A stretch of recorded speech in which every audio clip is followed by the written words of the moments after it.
I have some breaking news for you, LA Kings fans. Your team has actually won a game. I know, it's so exciting. I realized the last time I did one of these vlogs, the Kings had also won a game, but then they went on a road trip and lost 4 games in a row, and it was incredibly depressing. So it's very nice to be able to come back home and beat a team that is top in their division, and the Central Division is good, guys.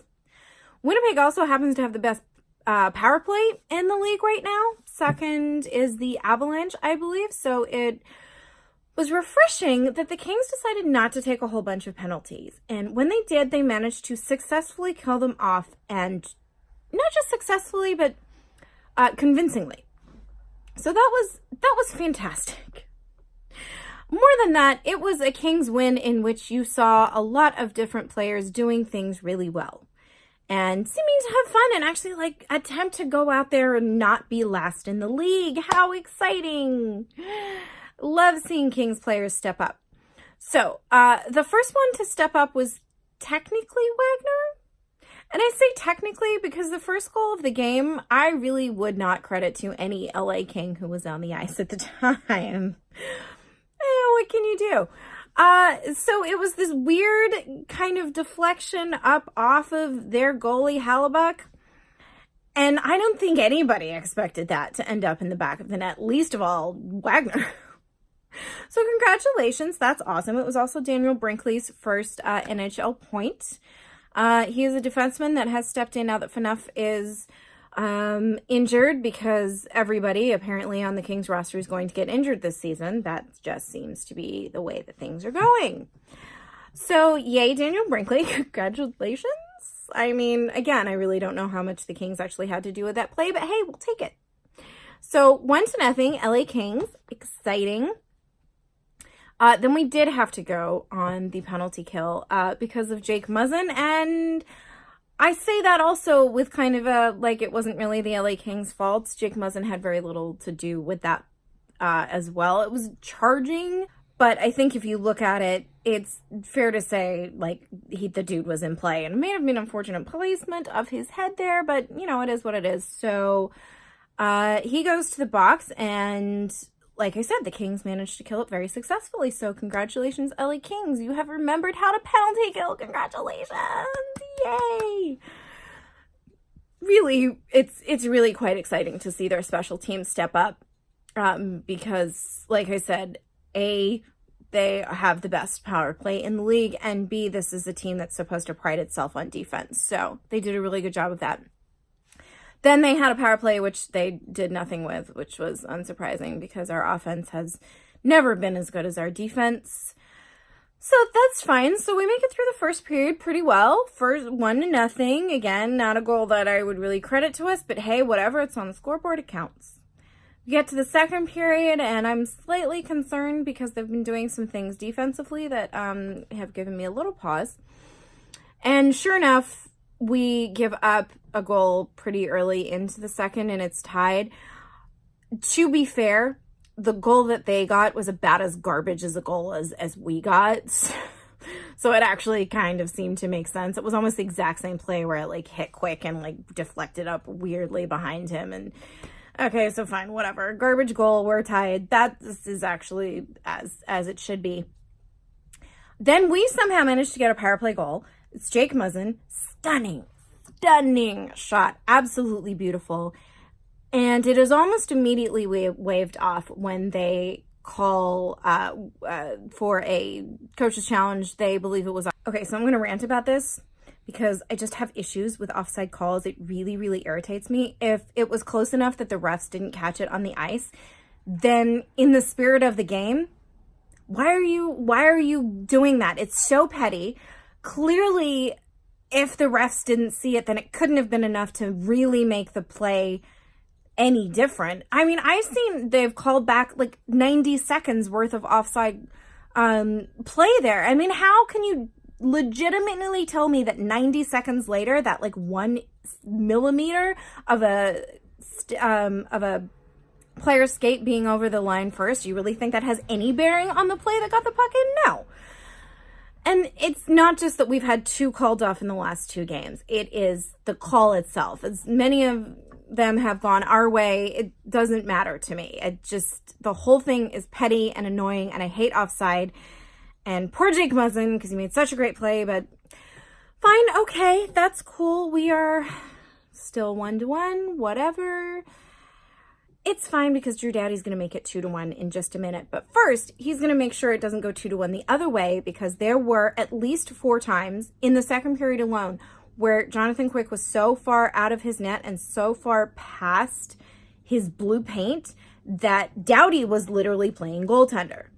And it wasn't just Doughty. Doughty I noticed at least twice, but there were at least 4 times where someone had to come in and play goaltender for Quick. And it made me so nervous. Like, why are you making it that difficult on yourself? It just doesn't need to be. Stay in your net and also don't play the puck. Anyway, so Doughty does amazing things that way. And then he gets this next goal, which ended up being credited to Iafallo. But it's such a sassy little play. He gets Kopitar's rebound there. And it's such an interesting angle that he manages to take it at. I can totally see how that would get by Hellebuyck. Like, that's a hell of a play. If you look at the replays closer, it is actually Iafallo's stick that technically it touches before it goes in the net. But, like, Doughty's shot was going in the net. So, awesome job. I thoroughly enjoyed Drew Doughty. I enjoy how much he enjoys his goal song. It's just really funny. He just seems to have such a great attitude. So nice to see him stepping up, because he's made a lot of comments recently about how embarrassed he is of the way this team is playing. And, you know, he's not wrong. So it's 2-1, even though it should be 3-1. And that's awesome. That's when Wagner decides he's going to get a second of the evening. And this one was not a fluke or a garbage goal of any kind. It was a phenomenal stretch pass to him. Complete breakaway. That dude is fast. And he is the only person, like literally the only person in that entire zone. Like, no one can even catch up to them. They are so far back in the neutral zone that he is all alone. Takes a great shot. Beats Hellebuyck on his, I want to say, glove side. Beautiful goal. So Wagner is at 2. The Kings are 3-1. And then Kempe decides to take a penalty. Dumbass penalty. But it's fine, only because 16 seconds into that, they take a penalty, and it's 4-on-4 for the end of the second period and going into the third. So 3-1 is a very, very convincing score. One would hope. Going into the third period, you've survived that long change. Things are doing okay. They have not been taking really dumb penalties. I mean, Kempe's was dumb. Muzzin's I didn't think was a penalty, but only 2 penalties going into the third period. Like, that's a pretty good pace for penalties when they have a power play that good. So they were being disciplined.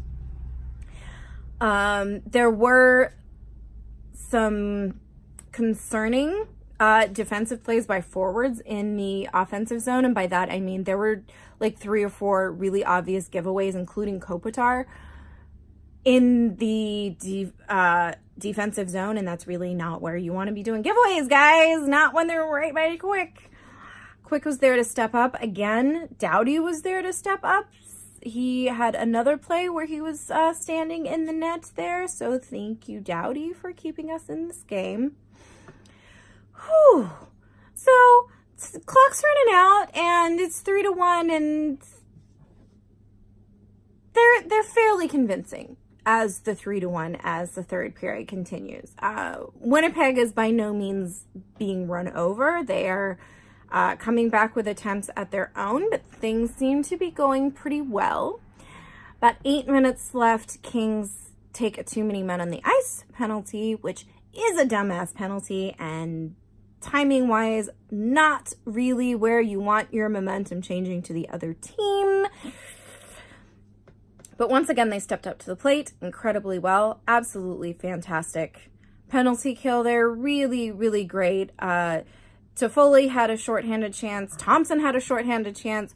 Carter tied up the puck. They had 3 Winnipeg guys on him while he was on the boards he just like stuck with it. It wasn't even that he was going to be able to make a play. He knew that. He just knew that he was tying up 3 players and time, sticking that puck along the boards there and trying to dig it out. So like, kudos to Carter. That was awesome.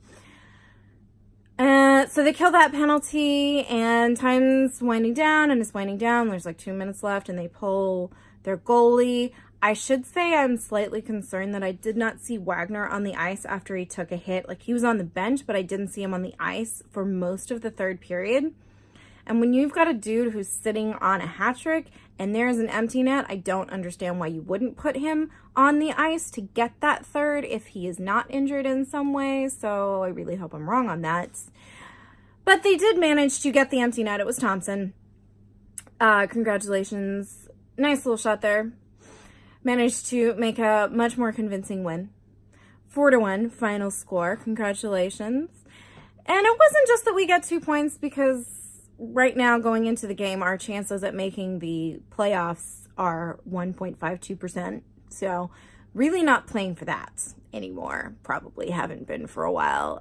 Just playing for that dignity thing. And I think the Kings had a lot of it tonight. So that was awesome to see. One more game left this week. It's kind of a weird week. We only have 2. So until then, enjoy your holidays. It's almost Christmas time.